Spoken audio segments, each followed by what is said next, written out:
এই জানোয়ারের জন্য।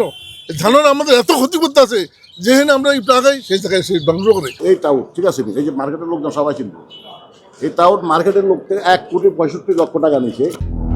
রাজধানীর ফুলবাড়িয়ার সিটি প্লাজা মার্কেটের বেজমেন্টের ব্যবসায়ীদের কাছ থেকে 5,21,00,000 টাকা আত্মসাতের অভিযোগকে মিথ্যা ও ভিত্তিহীন বলে দাবি করেছেন জজ কোর্টের আইনজীবী আবুল হাশেম। বৃহস্পতিবার সুপ্রিম কোর্ট প্রাঙ্গণে আয়োজিত সংবাদ সম্মেলনে তিনি এমন দাবি করেন।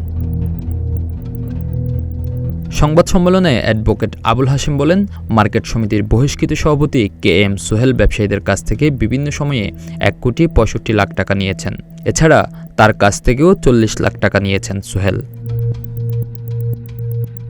আবুল হাশেমের অভিযোগ, আরও 5 কোটি টাকা মার্কেট থেকে আদায় করে দেওয়ার জন্য তাকে চাপ দেন KM সোহেল, কিন্তু তিনি এতে রাজি না হওয়ায় উদ্দেশ্য প্রণোদিতভাবে তার বিরুদ্ধে মিথ্যা তথ্য ছড়িয়ে বিভ্রান্তি তৈরি করার চেষ্টা করা হচ্ছে। যেহেতু মার্কেটে আমার দোকান আছে, 800 দোকান ছিল, সেই হিসাবে আমি পরামর্শক ছিলাম। বাট বিচারপতির নাম বেচা যে টাকা ঘুষ দিয়া যেটা যে কথা বলছে টাউট, কোন টাউট? এই টাউট ঠিক আছে, এই যে মার্কেটের লোকজন সবাই চিনবে, এই টাউট মার্কেটের লোক থেকে 1,65,00,000 টাকা নিছে আমার বিপুল। আমার থেকে নিচ্ছে 40 লক্ষ টাকা। আমার এখানে দোকান আছে, 40 লক্ষ টাকা নিয়ে আমি বললাম যে আমাকে বললো যে আরও 5 কোটি টাকা আদায় করে দেন। কার থেকে? মার্কেট থেকে। কেন? যে মার্কেটে 5 কোটি টাকা আদায় করে দিতে পারবে, আমি কিছু প্রশ্নই আসে না।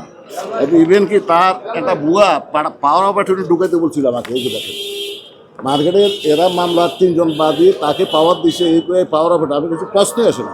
আবুল হাশেমের দাবি, হাইকোর্টে সরকারি চাকরিকালীন কর্মকর্তা কর্মচারী কল্যাণ ট্রাস্ট ইউনিয়নে সাধারণ সম্পাদক নির্বাচিত হওয়ার পর থেকেই একটি পক্ষ তার বিরুদ্ধে ষড়যন্ত্রে নেমেছে। দীর্ঘদিন পর এবার হত্যা মামলার এক আসামিকে ব্যবহার করে তার সম্মানহানির চেষ্টা করা হচ্ছে। আমি 38 বছর চাকরি করছি, কোনো আমার হাইকোর্ট চাকরি জীবনে আমার এটা স্পট নাই, সে আমার সম্পর্কে উল্টা বলছে, আমার সনদ নাই, আমি এখানে এই করছি সেই করছি। তাহলে একটা টাউট বাটপার, সে তো টাউট সারা বাংলাদেশে আরও কত লোকের থেকে মানে টাকা নিয়েছে, সে কাগজও আমার কাছে আছে। তার বিরুদ্ধে এর আগে সে 10 দিন জেল কাটছে, সে 10 দিন জেল খাইতে বের হয়েছে। এরপর তার ভিতরে এখন 2টা মামলা আছে। মুগদা থানা 238 নম্বর মামলা আছে, 2 নম্বর আসামি। মেরপুর থানা মামলা 200 এটার নাম্বার মামলা, সে হলো কত 86 নম্বর আসামি।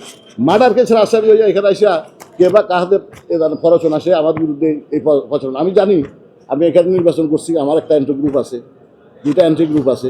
ইভেন কি আমাদের আমি হাইকোর্টে চাকরি করছি, চাকরি থেকে আমরা অ্যাডভোকেটশিপ করি, এটা অনেকের সহ্য না।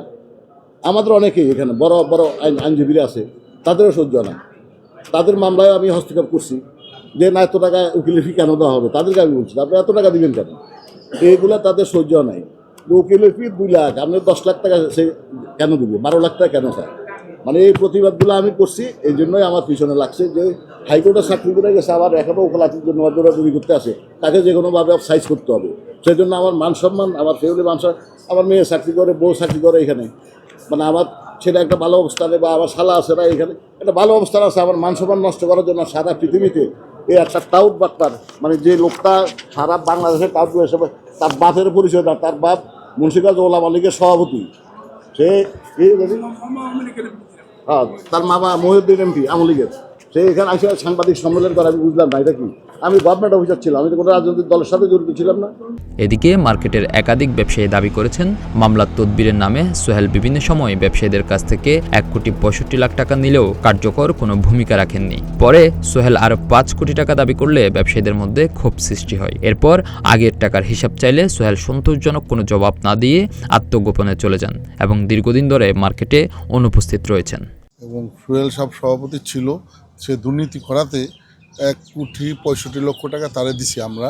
আমাদের কেশিয়ার আছে 3 মার্কেট মিনে যাকে নগর সিটি, সে দুর্নীতি, সে এক কাজে পাঠাইলে সে কাজ ঠিক মতন করতো না, তো উনি দুর্নীতি দেয়, ওনার আমরা বাধা দিচ্ছি।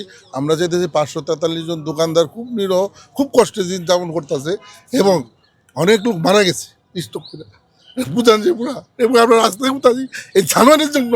এই জানোয়ার আমাদের এত ক্ষতি করতে আছে, যেখানে আমরা এই টাকাই সেই জায়গায় সে ধ্বংস করে। এবং সে কেন এটা করতেছে, সে আমাদের সাথে দয়া করে না। আমরা তার 2 বছর ধরে সে মার্কেটে পালাই গেছে। হাশেম সাহেব এর মধ্যে কোনো কিছু জড়িত না, সে মিথ্যা একটা অপবাদ দিয়া তার এই কাজটা করলো, আমাদের রায়টা যেন না যেন হয়।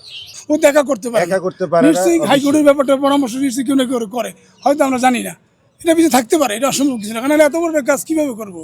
কারণ এই যে হাইকোর্টের জায়গাটা সাহস করে এই যে বক্তব্য দিল অদৃশ্য শক্তির জন্যই সাহস এই করতেছে। বক্তব্যটা দেওয়াতে তো আমাদের বিরাট ক্ষতি হয়ে গেছে। আজকে কোটির লোক আমাদের মামলা ধরতে সাহস পায় না, জানেন, এত বড় ঘটনা। বিচার সম্মানজনক বাংলার সবচেয়ে হইল বিচারপতি পদকে, তাদেরকে নিয়ে মাননীয় কথা বলছে, এটা চিন্তা করা যায়? সোহেলের এমন ভিত্তিহীন অভিযোগের বিরুদ্ধে আবুল হাশেম আইনানুগ ব্যবস্থা নেবেন বলেও জানান। পাশাপাশি সত্যটা তুলে ধরার আহ্বান জানান গণমাধ্যমের প্রতি। আজহার মাহমুদ, প্রতিদিনের বাংলাদেশ।